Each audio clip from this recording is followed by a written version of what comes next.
Welcome to Issues, a show that explores a variety of topics affecting Wilmington and you, the people who live and work here. I'm your host, John Rago, and on today's show, our topic is Wilmington's financial future. How do we manage expenses, control costs, find sufficient revenue, and provide the important services that citizens have come to expect from their government? Well, joining me for a discussion today are Charles Bud Freel, a City Council member representing the 8th District. He's also chairman of the Wilmington City Council Finance Committee.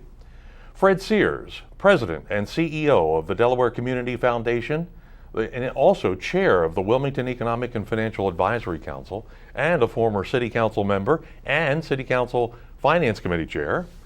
Sheila Winfrey-Brown, the current finance director for the City of Wilmington, who handles the day-to-day management of city finances and the finance department itself.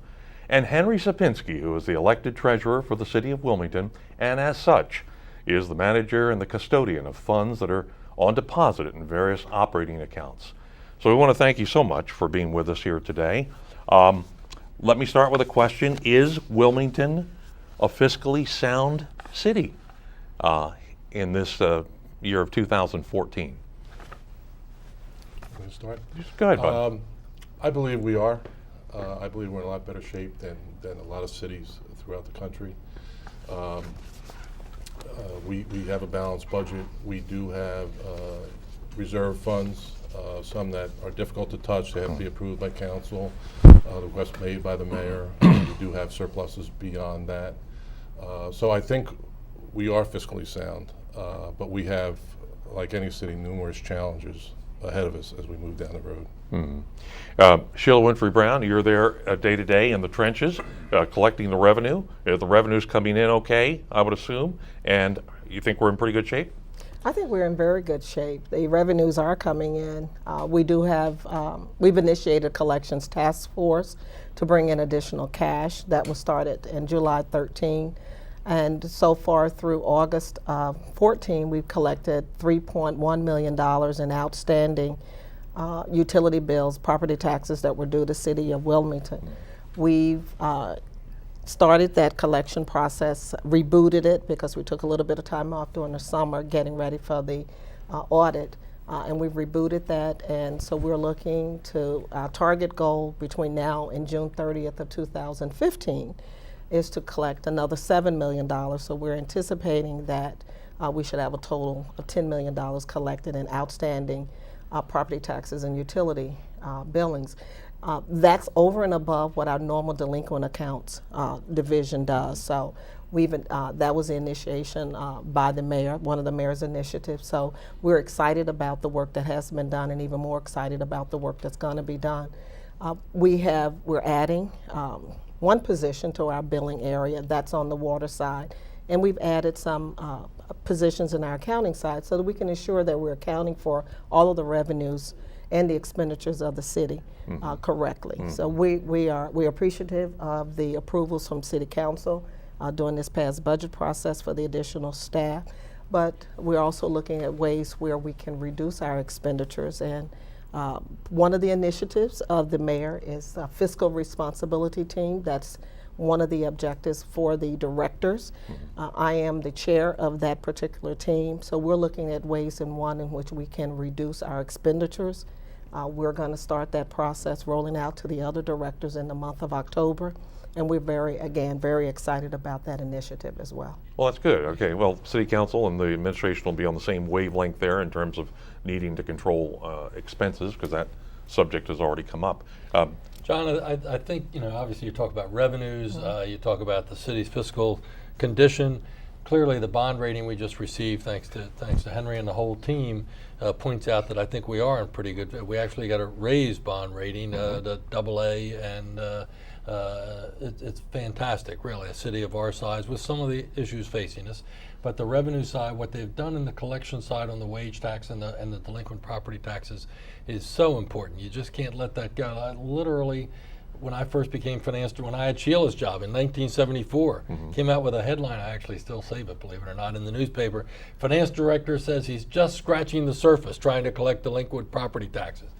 So that's 40 years ago. We were scratching the surface, and Yeah. we're still doing it. So Yeah. it's so important to do that. But and particularly with the wage tax collections, that's almost like an annuity. It's not like you went back and collected some old ones. Now you've added all these people onto the ledger that weren't paying before. So that number should be going up as long as we can keep the businesses in town, and as long as we can keep the property values at where they are. That's the key to running the city. Right, and I want some of our viewers to remember, 7 years ago, the city went to the General Assembly and said, look, we're going to need some help here with some additional revenue. The General Assembly and the governor at the time worked out a deal, if you will. Yep. But one of the stipulations was that the city do a better job of collecting revenues owed the city. Right. And I think the city has stepped up, and now it's taken some heat because at the same time it was out there. A lot of people will say it was casting the net, if you will, for those who owe taxes. But I mean, it's what has to be done. And that wasn't an empty request. I mean, they actually appointed the state finance director to the WIFAC committee to keep an eye on that. Right. And Henry, let me turn to you as treasurer and go into an area of, as we're testing the waters here in terms of our fiscal stability, our pension outlook. What you know, you got a liability issue there, but what's the outlook? How sound are we? I think the outlook is very sound as long as we continue the program, actuarially prescribed program that we're on. We've got around 14 or 15 years of amortized liability, and you know, I think we can make a convincing case that as long as the city continues to contribute incrementally the actuarially prescribed amount each year for funding that liability, we're not in bad shape at all, as witnessed by the rating agency reviews that we recently had and that Fred alluded to. You know, that's one of the major considerations with all government units, because, you know, we have a defined benefit program. Those programs tend to be expensive. We've done a lot to change those programs in recent years and kind of lighten the fiscal burden, but you know, it's out there. You know, it's easy. I think this whole the program geared toward the city's financial outlook. We're obviously sitting here. We're involved. We're a little bit biased, but again, the rating agencies are, and there are three that we use. We use Fitch, Standard & Poor's, and Moody's, and those agencies are designed to provide the best possible financial advice to potential bond buyers. Right. They come in and analyze the city in independent fashion. I think we're doing pretty well because of our cash position. Our cash tends to follow the accounting or vice versa, and this was a year where we didn't need any short-term borrowings to get us through the year. Typically the summer months are our cash short period. We didn't need to borrow, not even from our own reserves, which, as Bud knows, I asked City Council to allow me that opportunity if to borrow first from ourselves if we're cash poor in a given period. And you know, also our consecutive, I think we have 3 or 4 consecutive operating surpluses. You know, they're the pretty obvious conditions that tell you you're doing okay. Sure, I mean, and that bond rating, that's a pretty good indicator of how you're doing as a whole. Right. But let me take you back for just a moment. And it's good to hear, and you said maybe we're a bit biased, but it's good to hear that we think we're doing well. But we just came out of one of the deepest recessions that our country has seen in the period of, you know, and some people argue about when that recession began and ended, 2007 through 2009, if you will. And, you know, it's amazing. You know, looking back a little bit, a lot of cities took that recession period as a time to do things differently. So I'm wondering, do you think, is that what we did? I mean, we know, for instance, we furloughed employees. We know that we've held on employee pay raises, things like that. That still holds to today. But did we take that time to maybe be more innovative? I guess what I'm getting at is, since you all said we're doing well, do we have no problems? What do we need to be concerned about in Wilmington? Well, I mean, I think we do still need to be concerned about the future in a couple of ways. You said we're out of this recession. In some ways, we might not be, because if you look, Fred's committee looks at revenue projections, it's very flat. I mean, we're not seeing much growth. I mean, a little bit, but not even probably enough to keep up with the increase in expenses that we see coming down the road, healthcare and things like that. So we always have to keep working at trying to control our cost because we're not going to see the revenues. The other thing is our employees haven't received a raise, I'm going to say, in about 6 years now. That can't continue. You know, that's got to be looked at. And then there's things like even today's paper talking about flooding, how it's going to increase in the future. I mean, here we sit between beautiful rivers, Delaware, Christina, Brandywine. This is going to be a real issue for us and the state of Delaware addressing these issues. You know, where are we going to have the revenues, the funds to address this issue down the road? So, yeah, we're sitting here right now saying we're in good shape, but there's numerous challenges ahead of us. Yeah, let's talk a little bit more about the challenges. What do you see? Now, interestingly enough, from your perspective, you've been here the least amount of time in terms of holding your position in the city government. What are you seeing? What concerns you? What concerns me is what Councilman Freel has stated, that our revenues are flat. But for most municipalities, there are typically three sources of taxes. We have property taxes or sales tax or income tax. Since there is no sales tax in the state of Delaware, the City of Wilmington is limited to those two. The other area of revenue would be additional fees, which we are not proposing any increases in those, but we can always tax our way out of where we are in terms of our financial position. So you have to do a balance in that. Take a look at what additional revenue sources do we have, and I think that was done with the plan for change for going after those delinquent wage tax earners. The other option is reducing our expenditures, and you can do that, you know, have the combination of the two. So you can't go every year and increase property taxes. That's not really an effective way of bringing in revenues over a long-term basis. So one of the things we have to look at is what additional revenue sources that we have as a city, or what other options can we bring in revenues if we have to expand our boundaries of the city. But we also, a key component really is the reducing of expenditures. And as I stated, that's one of the things that the mayor has charged us with to do during this fiscal year as we prepare for the fiscal year 16 budget, taking a look at our staffing levels, taking a look at the services that we provide, what services are cost effective and those that are not. Taking a look at not always having this wish list for everything that we need. What are our critical services? What things can we do without that will not hurt our service that we provide to our customers, to our citizens?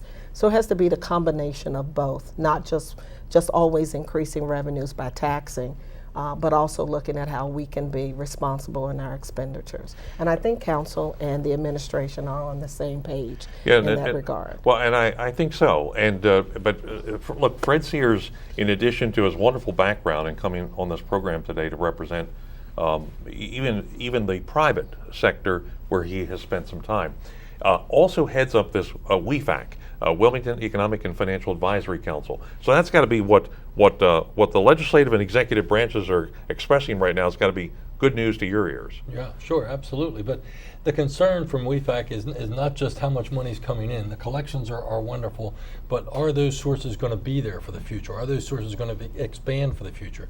Things like property tax transfers, property transfer taxes are pretty much, well, every now and then we get a windfall, some big building sells, but it's not something you can count on. It's really the wage taxes and the property taxes. And the property taxes are not going to increase if the values of the properties in the city don't hold. A lot of folks have been going to the adjustment board, reassessment board, to try and get those property tax lowered on their legally. You've got to pay less in taxes, and then you've got the wage taxes. We've got to create the jobs for the wage tax. And you talk to some of my biggest concern right now is with the rental properties, commercial rental properties in the city. You hear from most of those guys, the market's certainly hasn't come back, like you said. It certainly has not come back.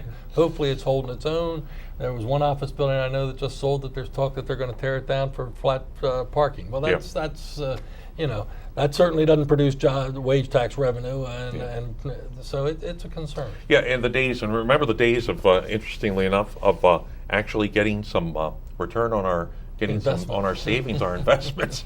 I mean, I can remember years when we would actually kind of point to that as a revenue source.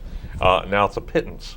So it's amazing how things have changed. Look, we're going to take a short break, and we will continue with issues in just a moment. Thanks so much for being with us.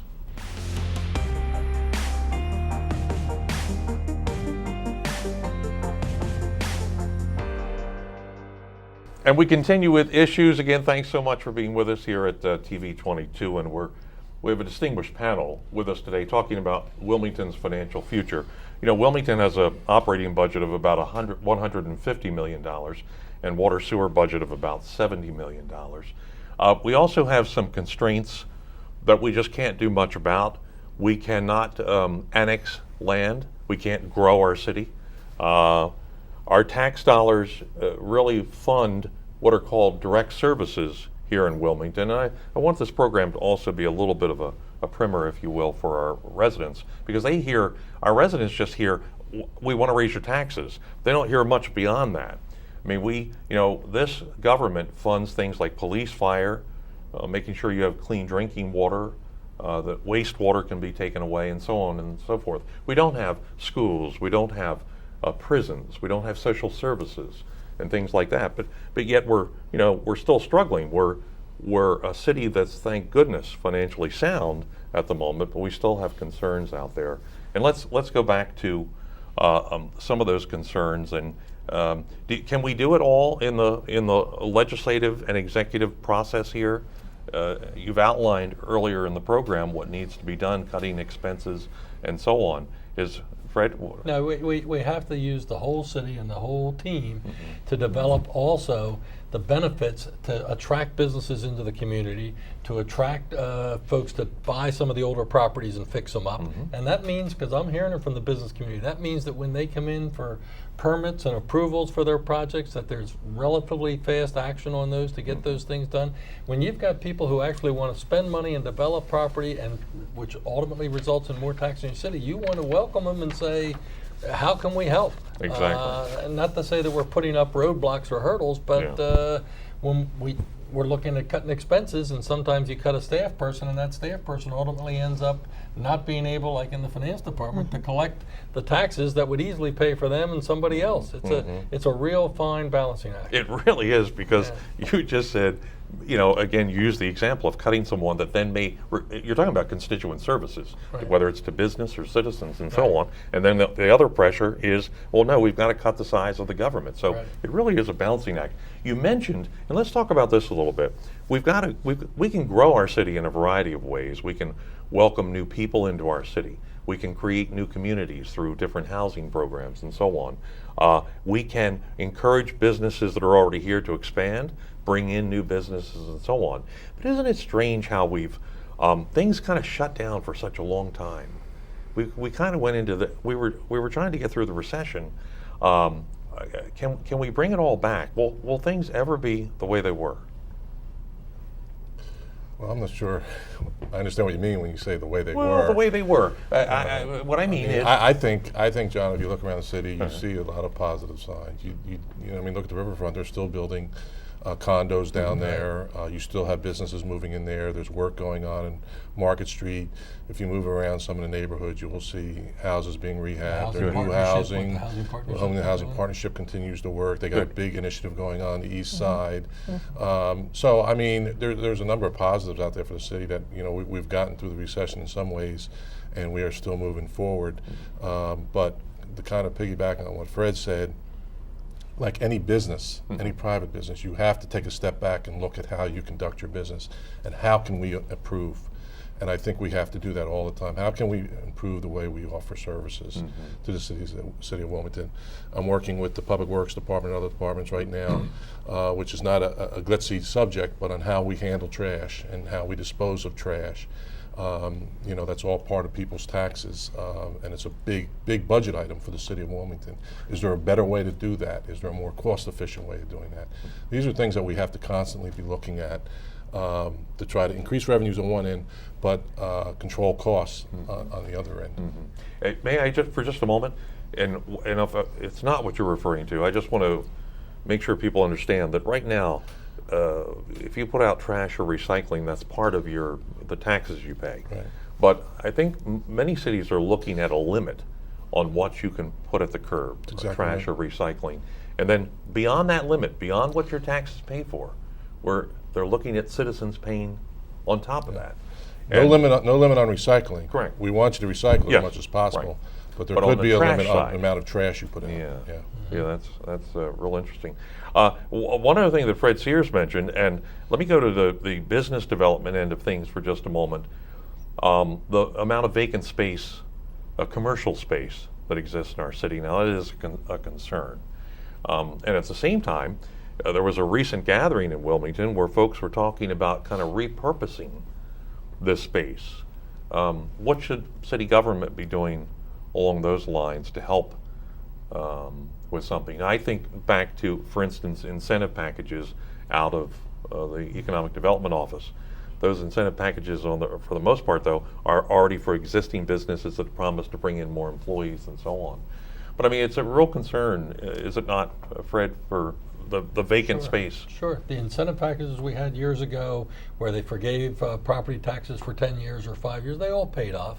They all paid off. I mean, even, I'm not sure we could ever find a neighborhood like that, but what we did in Trinity vicinity where we owned the property and gave the houses away for $1 if you'd fix them up. And Trinity vicinity turned out to be a very nice little neighborhood through that. I wish it had been able to expand it further, and which was the whole idea. Never quite got that, but yeah, it's it is a real concern where we're going in that area. Henry, let's want to go back for a mentioned earlier, and I think we were actually talking during the break about some of the things that you've been able to do as treasurer. And I don't know that people understand about refinancing the deals that are currently out there. In other words, we borrow money and we get ourselves involved in these financial deals that have to happen in order to support the city. But every once in a while, you go back and revisit them. Yeah, absolutely. One of the things, too, I know we mentioned, I don't want to keep beating that rating agency drum, but one of the things they mention is strong management practice here in the city, whether it's WEFAC, the collections effort Sheila has gone on, but also in the debt service area. We try to keep our eye on the ball. If there's an opportunity to refinance the debt, I mean, it would be most analogous to a high interest rate mortgage. You replace that with a lower interest rate mortgage, and those debt service costs, the principal and interest, are operating costs.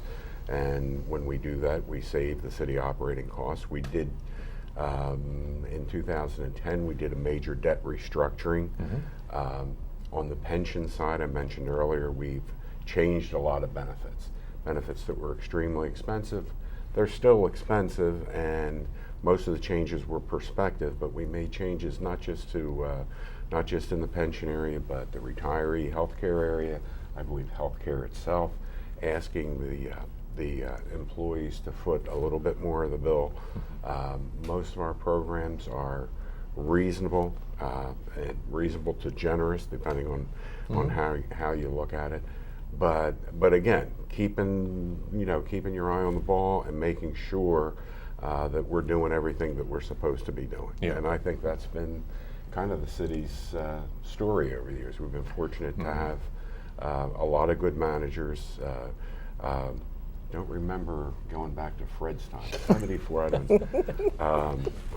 don't quite remember who was there before Fred, but we've been fortunate in that regard. And we get a lot of good advice. That second set of eyes, whether it's the WEFAC, which Fred chairs, or the Expenditure Review Board, I think all those things are very good. I mean, they mimic a lot of the other highly rated credits, the state of Delaware, Newcastle County, but having that kind of input directly from the private sector. I think it's a little hard for our budget people to know all those sectors, whether it's manufacturing, real estate, and so forth, and whether what the future holds. Yeah. But having people from the industries on a board has been helpful to us. I'm going to say something that might indicate why it's tough to be a mayor, to be an elected city representative, to do business in the city, in a city, not just this city. And I want to be clear, that's not just about Wilmington. But I have to, before we end this program, because this affects the perception of our city, are issues such as crime, education, and so on and so forth. Let's talk about this a little bit. You know, it's been good, and I hope the viewers of this program feel good about the fact that they have 4 representatives here who know a lot about the area of finances, who are saying that we're not in bad shape. But we have these other issues that can eat away at us very quickly and kind of. Sure, but when you talk about, and I was thinking about that when you said it a few minutes ago, repurposing the city and repurposing some properties, and there are plans out there for creating a new arts district or whatever, but you have to be careful of, are they going to pay taxes or are they nonprofits that are going to come in there? But you also have to create that environment in the city. If you have all these buildings that are the commercial buildings that need to be rented, you have to have an environment for their employees to want to work and live in the city and enjoy it. So many of our people right now, so many of our business leaders are saying it's hard to keep people because there's just not that much for them to do in the city, and they'd much rather work in Philadelphia or Washington or something like that. But bringing that all together at the same time, I think we've had a lot of success in the Loma district. I mean, who would have thought? And the Riverfront district. I mean, you go back 10, 15 years, you look at a couple of those places, and you'd say, well, boy, keep me away from those 2 places. So, in spite of some of the crime and education issues, I think we've made some gains. But yeah, it's a package that you have to. It's sort of like that game at the boardwalk. The whack-a-mole. The whack-a-mole. You hit something, and just when you think we've got this great new theater in town. Nobody's going there because nobody's working in town anymore. That kind of thing. And you're speaking to the need to preserve arts, entertainment, other amenities that these companies need. And you're absolutely right. We do hear it. We hear it all the time. But no, I was going to say, but we have more than we mentioned the Riverfront downtown. We have some other good business areas, the Trolley Square, Little Italy, things like that. And what we got to do is the work we're seeing downtown now, and we've mentioned this, is move that out into some of the neighborhoods too. And the Arts District will help with that. The East Side Initiative will help with that. And there's other things that the Housing Partnership's looking at to build our neighborhoods too, because you need both a strong central district business community, but you also need those neighborhoods to make a successful city. And we do. I mean, there's no doubt that this crime issue kind of is kind of a cloud over us that we have to get our hands around. And I think we can do that. I mean, I have great faith in the people in this city. John, I go to a lot of community meetings, and these people are ready to roll up their sleeves and do whatever they have to do to make this city safe and at the same time a nice, clean city. If you do those things, I think businesses will come. I think businesses will expand. That will be your selling card, as opposed to sitting there and having to always be offering incentives and things. Improving those neighborhood schools too. Yeah. Really improve. Education. We have done a few programs on education and may do more on issues to take a look at that. But listen, thank you all very much for being with us. We're going to have to wrap up the program. One closing thought, and that would be for our viewers to maybe picking up on what Bud Freel just said. Maybe go beyond the headlines. We're influenced. We're a 24/7 news cycle society anymore, and so we see crime headlines. We see shooting headlines here. I hope today's program has shown us that there's much more happening in the city of Wilmington than what you might have an impression of through headlines. So please keep that in mind. Also, one other note at the end of our program: Alexis Arajema is our producer who's leaving us. Alexis has accepted a wonderful new job in New York City, and so this is her last program as producer of Issues, and we wish her the very, very best. And that's all the time we have for today's program. We know that we just scratched the surface, but we'll hopefully meet again soon on this topic. If you have thoughts about this discussion, please tweet them to @WITN22 WILM, #Issues22, or please post your comments on this video's YouTube page. For WITN 22 in the City of Wilmington, I'm John Rago, and thanks so much for being with us.